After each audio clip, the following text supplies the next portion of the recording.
Congress committee निष्पत्ति अनुसार भक्त दास निष्पत्ति अनुसार जिला कांग्रेस कमिटी एवं नगर सहर ब्लॉक समस्त सहयोग में आज जो कार्यक्रम हाथ को नि ये सर्वभारतीय स्तर में कार्यक्रम आपण मैंने जानते 23 मसीहार सेप्टेम्बर मसरे 20 तारिख में जो महिला संरक्षण बिल आसला 21 तारिख में पार्लियामेंट रे पास है से मासर 28 तारिख जो राष्ट्रपति अनुमोदन लाभ कला 23 मसीह 26 मसीहा पर्यंत वर्तमान केंद्र और सरकार ताकू कार्यकारी कले ना वेस्ट बेंगल जो इलेक्शन थिला केरल वेस्ट बेंगल आसाम ताकू आखि आगे रखी गत एप्रिल 16 तारिख में जो तरबरिया भाव में महिला बिल आनिले एवं कही बोलते केवल उद्देश्य थिला इलेक्शन को आखि आगे रखी महिला मानक प्रभावित करने जो कार्यक्रम हाथ को नेले से हाथ सक्सेस है मुझे निश्चय सफल होती कारण बुली बुली कहले जे विरोधी दल कांग्रेस समेत समस्त विरोधी दल विरोध करते आम महिला मानक कहूँ से भाव में भारत वर्ष में जिते राजनीतिक दल अच्छा कांग्रेस दल हूँ एकमात्र दल जो दल महिला मानक स्वाधीनता बेलू आज पर्यंत सशक्तिकरण अधिकार दवाई दाबी कर कार्यक्रम कर राहुल गांधी खाली आज लड़े कर नुहे पिता जी राजीव गांधी से 33% बिल आगत करते कार्यक्रम करने संकल्प नहीं आज भारत वर्ष में राहुल गांधी नेतृत्व में जो संकल्प यात्रा आरंभ होती महिला मानक 33% जो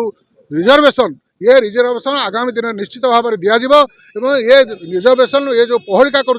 आज बीजेपी दल आज जो शासन करुच्ची ये मिछ कथा कही लोक महिला मानक एकजुट कर भोट प्रचार करने ये कार्यक्रम को निश्चित भाव में आगामी दिन में भारत वर्ष में ओडिशा रे जगतसिंहपुर जवाब देवे और महिला माने निश्चित भाव बुझीपारे जे मैंने केवल निर्वाचन को आखिर कार्यक्रम करते आज आंदोलन आहरी व्यापक भाव में देखु राज्य सभापति राज्य कांग्रेस सभापति भक्तचरण दास निर्देश क्रमे राज्यर समस्त ब्लॉक एवं नगर रे एवं आम जिलार समस्त ब्लॉक नगर रे आमे नीट प्रश्नपत्र लीक रे केंद्र मंत्री धर्मेंद्र प्रधान को इस्तीफा दाबी करूँ एवं द्वितीय रे जो 33% महिला संरक्षण बिल नारी बंधन अधिनियम 2023 रे पार होता आपण समस्ते जानते आमे माने समस्ते जानिचे 2023 रे सेटा बिल सेप्टेम्बर मासरे सांसदर दुभय गृह में पारित होता से सेप्टेम्बर मसरे राष्ट्रपति महोदय स्वीकृति प्राप्त होता 2023 मसीह बाकी रहा एवं गोटे कथा उठी कांग्रेस महिला विरोधी और महिला बिल की काट खुआईदेला महिला बिल की कांग्रेस काट खुआईनी काट खुआईला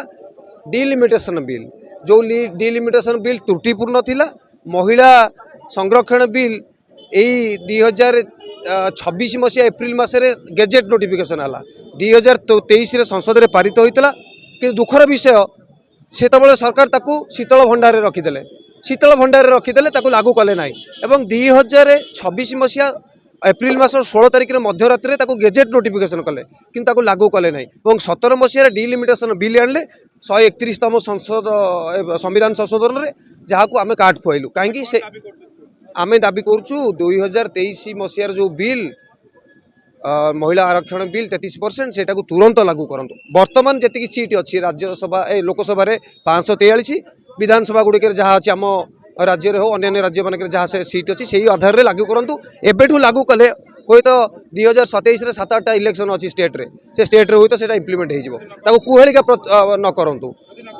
जदि न करती राज्यसभा लोकसभा विधानसभा ग्राम सभा प्रति सहर गलिकंदी प्रति गाँव गलिकंदी विरोध करा